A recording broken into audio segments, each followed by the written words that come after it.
নমস্কার বন্ধুরা, স্বাদের সাগরে তোমাদের সবাইকে স্বাগত। আজ তোমাদের সাথে শেয়ার করব এমন একটা রেসিপি যা শুনলেই অবাক হবে। জল ছাড়া চিকেন রান্না, আর করতেও লাগবে অল্প সময়, যা আগে হয়তো কখনোই করে খাওনি। এবার তোমরা হয়তো ভাবছো কি করে এটা সম্ভব, জল ছাড়া আবার চিকেন রান্না। তাহলে তো আর দেরি না করে রেসিপিটা তোমাদের বলেই দিই। তাহলে চলো দেখে নাও কিভাবে করবে। আমি প্রথমে চিকেনগুলোকে ভালো করে জলে ধুয়ে নিয়েছি।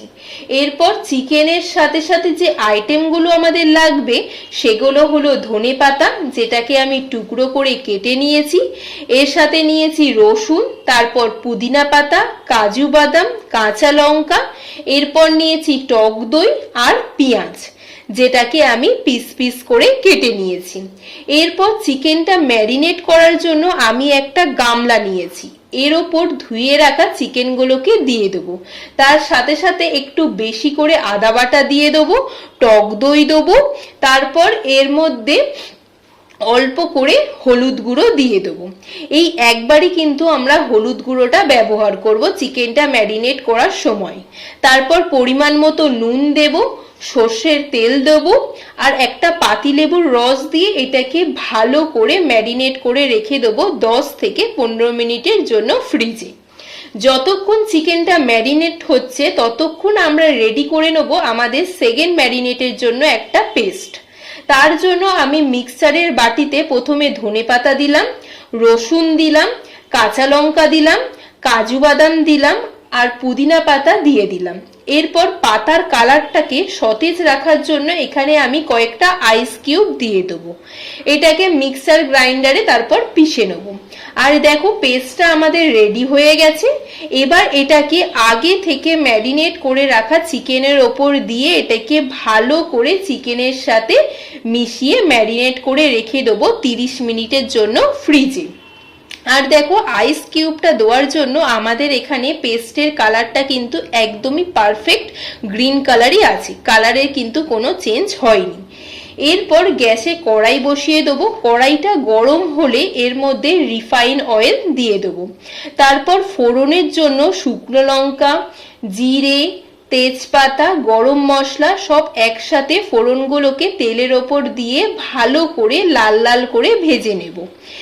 এরপর ফোড়নের ওপর কেটে রাখা পেঁয়াজগুলো দিয়ে দেবো। পেঁয়াজটা সেদ্ধ হওয়ার জন্য অল্প পরিমাণ নুন দিয়ে ভালো করে ভাজতে থাকবো। পেঁয়াজটা লাল লাল হয়ে এলে এর মধ্যে ম্যারিনেট করে রাখা চিকেনটা দিয়ে ভাজা পেঁয়াজের সাথে ভালো করে চিকেনটাকে মিশিয়ে নেবো। 3 থেকে 4 মিনিট গ্যাসের ফ্লেম লো রেখে এটাকে ফুটতে দেবো। তারপর দেখো চিকেন থেকে জল বেরানো শুরু হয়েছে। এখানে কিন্তু আমি কোনো রকম জল ব্যবহার করিনি। আমরা যে ধনেপাতা আর পুদিনা পাতার পেস্টটা ম্যারিনেটের সময় দিয়েছিলাম সেই পাতার রসটাই এখানে আস্তে আস্তে বেরাতে থাকবে, আর এটা দিয়েই আমরা চিকেনটা কষাতে থাকবো। সম্পূর্ণ রান্নাটাই আমরা করব গ্যাসের ফ্লেম লো রেখে, যাতে চিকেনটা ভালো করে সেদ্ধ হয়। এরপর এর মধ্যে আমরা 1 চামচ ধনে গুঁড়ো দিয়ে দেবো, 1 চামচ জিরে গুঁড়ো দেবো আর পরিমাণ মতো নুন দেবো। অল্প পরিমাণ গোলমরিচ গুঁড়ো দেবো, পরিমাণ মতো চিনি দিয়ে সব মশলার সাথে চিকেনটাকে ভালো করে মিশিয়ে নেব।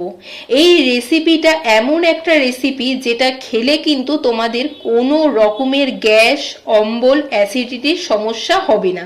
কারণ যেহেতু পুদিনা পাতা এখানে ব্যবহার করেছি, তো পুদিনা পাতা কিন্তু আমাদের খাবার হজম করতে সাহায্য করে।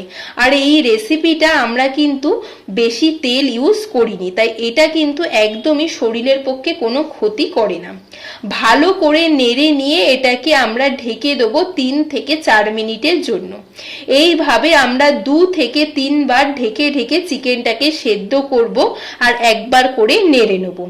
এরপর ঢাকনা খুলে দেখো আমাদের চিকেনটা সেদ্ধ সেদ্ধ হয়ে এসছে। এর মধ্যে এবার আমরা কাশ্মীরি মেথি, যেটা আগে থেকে ঘরে গুঁড়ো করা ছিল আমার, সেটাকে এর ওপর থেকে দিয়ে দেবো। তোমরা এটা বাজারেও কিনতে পারবে, কসৌরি মেথি এটাকে বলে। তারপর এর মধ্যে ধনেপাতা কুচি দেব, আমুলের ফ্রেশ ক্রিম দেব, যাতে চিকেনটা আমাদের ক্রিমি ক্রিমি খেতে হয় আর চিকেনটা সফট হয়।